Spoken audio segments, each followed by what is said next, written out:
அனைவருக்கும் எனது அன்பு கலந்த வணக்கங்கள். நான் உங்கள் அஸ்ட்ரோ சின்னதுரை, புளிமசை கூத்தூர், பெரம்பலூர் மாவட்டம். உத்திராட நட்சத்திர பலன். பொதுவாக ஜோதிட சாஸ்திரத்துல 27 நட்சத்திரங்கள் இருக்கு. இந்த 27 நட்சத்திரத்துல ஏதாவது ஒரு நட்சத்திரத்துல தான் நம்ம பிறந்திருப்போம். இப்ப இந்த 27 நட்சத்திரமும் 9 கிரகங்களுக்குள்ள அடக்கம். இந்த 9 கிரகங்களுக்கும் ஒரு கிரகத்திற்கு 3 நட்சத்திரம் வீதம் 27 நட்சத்திரம் பிரித்து கொடுக்கப்பட்டுள்ளது.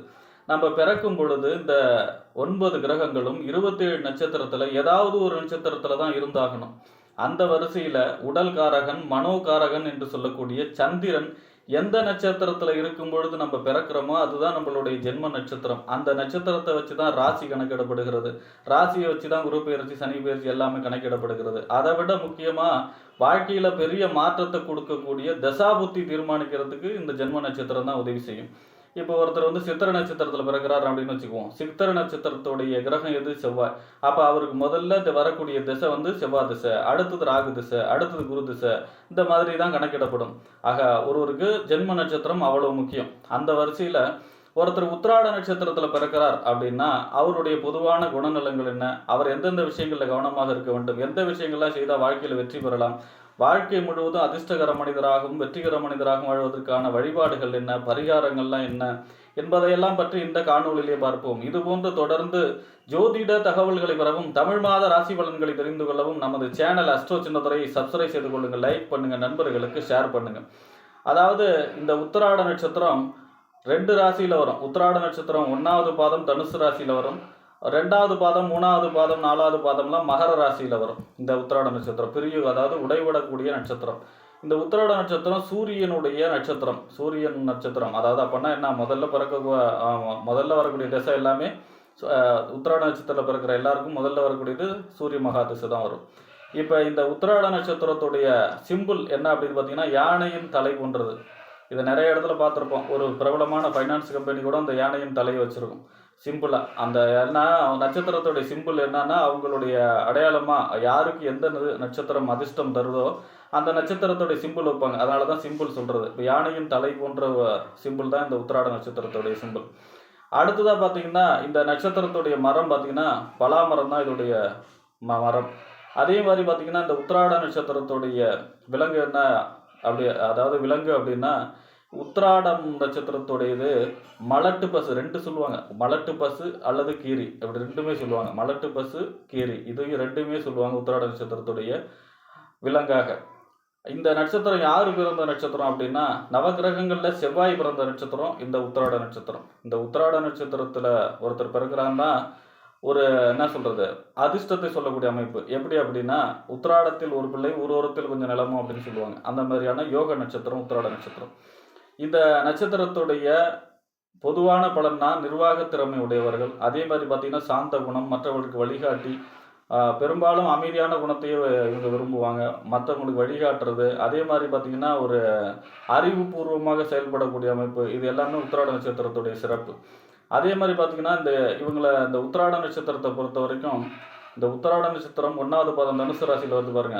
எந்த ஒரு ஜாதகத்தில் இவருடைய ஆண் ஜாதகத்தில் உத்திராட நட்சத்திரம் 1வது பாதம் தனுசு ராசியில் வரக்கூடிய நட்சத்திரத்தில் இந்த உத்திராட நட்சத்திரம் 1ஆம் பாதத்தில் சுக்கிரன் இருக்காரோ அவங்களுக்கு குழந்தை பாக்கியம் சம்பந்தமாக பிரச்சனை வரும். உத்திராட நட்சத்திரம் 1வது பாதத்தில் ஆண் ஜாதகத்தில் எந்த ஜாதகத்தில் சுக்கிரன் இருந்தாலும் அவர்களுக்கு குழந்தை பாக்கியம் சம்பந்தமாக புத்திர தோஷத்தை கொடுக்கக்கூடிய அமைப்பாக இருக்கும்.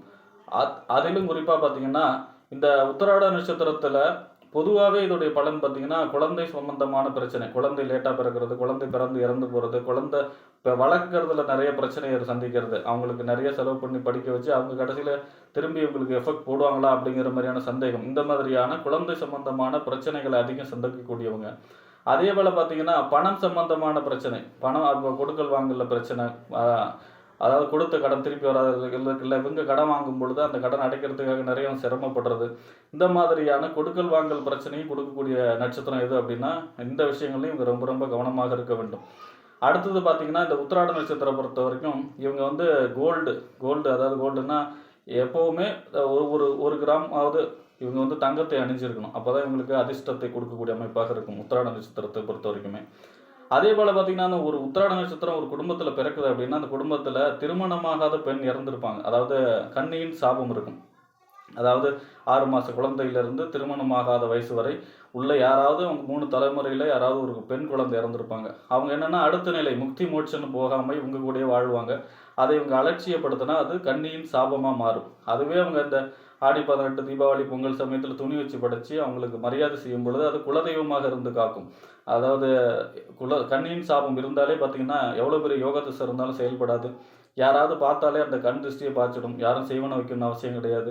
அதே போல் பார்த்தீங்கன்னா இந்த கன்னியின் சாபம் இருக்கும்போது எந்த ஒரு செயலை தொட்டாலும் தடை தாமதம் இழுபறி இது ஜாதகத்தை மீறி செயல்படும். அதனால் அவங்க இந்த ஆடி 18 தீபாவளி பொங்கல் சமயத்தில் துணி வச்சு படைச்சு அவங்களுக்கு செய்யக்கூடிய மரியாதையை செய்ய வேண்டும் உத்திராட நட்சத்திரத்தை பொறுத்த வரைக்குமே. அதே போல் பார்த்தீங்கன்னா இந்த உத்திராட நட்சத்திரத்திற்கு முதல் திசையாக சூரிய மகா திசை வரும். சூரிய திசையில் இப்போ 6 வருஷம் தான், ஆனாலும் செல் நீக்கி இருப்பு திசைன்னு எழுதுவாங்க இல்லையா.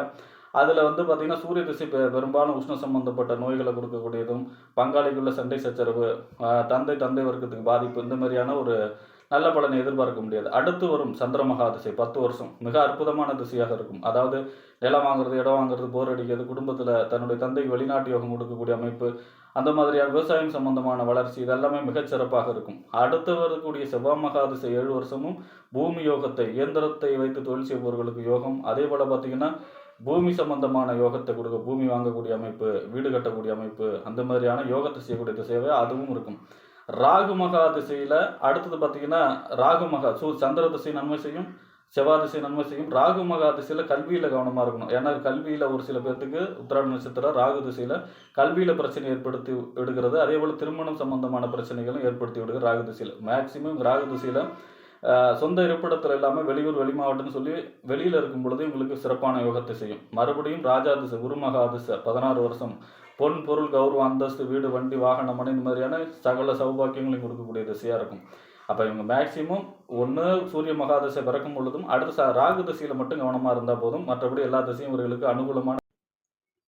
அடுத்ததாக பார்த்தீங்கன்னா இந்த உத்திராட நட்சத்திரத்தை பொறுத்த வரைக்குமே கவனமாக இருக்க வேண்டிய நட்சத்திரம். அதாவது பார்த்தீங்கன்னா சந்திராஷ்டமத்தை தவிர்த்து கவனமாக இருக்க வேண்டிய நட்சத்திரம் அப்படின்னா அது புனர்பூச நட்சத்திரம் தான். இந்த புனர்பூச நட்சத்திரம் வர்ற நாள் அன்னைக்கு, எல்லா மாதமும் வரும் இல்லையா, வர்ற நாள் அன்னைக்கு எந்த விதமான புது முயற்சிகளையும், அதாவது தொழில் தொடங்குறதோ, திருமணமோ, அல்லது வண்டி வாகனம் வாங்குறதோ, இந்த மாதிரியான எந்த விதமான புது முயற்சிகளையும் செய்யாமல் இருப்பது சிறப்பு. சந்திராஷ்டமத்தை தவிர்த்து புனர்பூச நட்சத்திரத்தை அன்று செய்யக்கூடியவர்கள் அவர் ஏன்னா அது வேதை நட்சத்திரம், அதனால கண்டிப்பாக அந்த தினம் புது முயற்சிகளை தவிர்க்கணும். அடுத்ததாக பார்த்தீங்கன்னா இவங்களுக்கு தனதாரை நட்சத்திரம் இந்த உத்திராட நட்சத்திரம் அப்படின்னா சந்திரனுடைய நட்சத்திரம் தான். அதாவது ரோஹிணி அஸ்தம் திருவோண நட்சத்திரம் வர்ற நாள் அன்னைக்கு தொழில் தொடங்குறதோ, திருமணமோ, அதே போல் வியாபாரமோ, வண்டி வாகனம் வாங்குறதோ, அனைத்து விதமான புதிய முயற்சிகளை பத்திரப்பதிவோ எல்லாமே புது முயற்சிகளும் தனதாரை நட்சத்திரம் ரோஹிணி நட்சத்திரம் அதே போல் பார்த்தீங்கன்னா அஸ்தம் திருவோண நட்சத்திரத்திலிருந்து செய்யலாம். இவங்கள் வாழ்க்கை முழுவதும் அதிர்ஷ்டகர மனிதராகவும் வெற்றிகர மனிதராக மாறுவதற்கு அப்படின்னா வாழ்நாள் பூரா செய்யக்கூடிய பரிகாரம் அப்படின்னா பிரம்மபுரீஸ்வரர் வழிபாடு. ஏன்னா அந்த நட்சத்திரத்துடைய அதிதேவதி பிரம்மா, தேவதி பார்த்தீங்கன்னா கணபதி வரும். அதனால பிரம்மபுரீஸ்வரர், அதாவது பிரம்மாவுடைய கோயில் இருக்கு இல்லையா, பெரம்பலூர் மாவட்டம் திருப்பட்டூரில் போய் பிரம்மாவுக்கு வியாழக்கிழமையில் வழிபாடு செய்கிறதும், வருஷத்துக்கு ஒரு தடவை சென்று வழிபாடு செய்கிறதும் யோகத்தை செய்யும். அதே போல் பார்த்தீங்கன்னா பிள்ளையார்பட்டி சென்று கணபதியை வழிபாடு செய்வதும் இவங்களுக்கு யோகத்தை கொடுக்கக்கூடிய அமைப்பாக இருக்கும். ஆக பிரம்மபுரீஸ்வரர் வழிபாடு, கணபதியோடைய வழிபாடு செய்யும் பொழுது உத்திராட நட்சத்திரக்காரர்கள் வாழ்க்கையிலே வெற்றி பெற்ற மனிதர்களாகவும் அதிர்ஷ்டகர மனிதர்களாகவும் மாறுவார்கள் என்று கூறி விடைபெறுகிறேன். நன்றி, வணக்கம்.